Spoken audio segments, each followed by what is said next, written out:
Iran এত গভীরে uranium রেখেছে যে এখানে ঢুকতে গেলে বাংকার বাস্টার বোমার বদলে বোধহয় ভূমিকম্পর প্রয়োজন পড়বে। আর সবচেয়ে মজার ব্যাপার, ফর্দো আর নাতানজে যেখানে হামলা করেছে B-2 বোমারু বিমান, সেখানে কিছু বোমা পড়েছে বটে, কিন্তু ইস্পাহানের জন্য টমাহক ক্ষেপণাস্ত্রই ছিল একমাত্র আশা, তাও সাবমেরিন থেকে।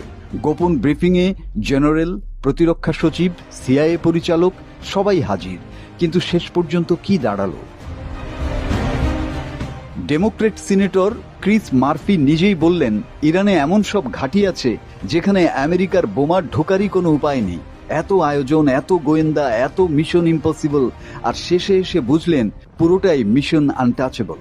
আর প্রেসিডেন্ট ট্রাম্প, তিনিও সাহস করে বলে দিলেন, ইরান কিছুই সরায়নি, বোমা মারার আগেই সব ওখানেই ছিল। আসলেই তো, মার্কিন বোমা পড়ল, খবরও ছড়ালো, কিন্তু ইরান হাসছে।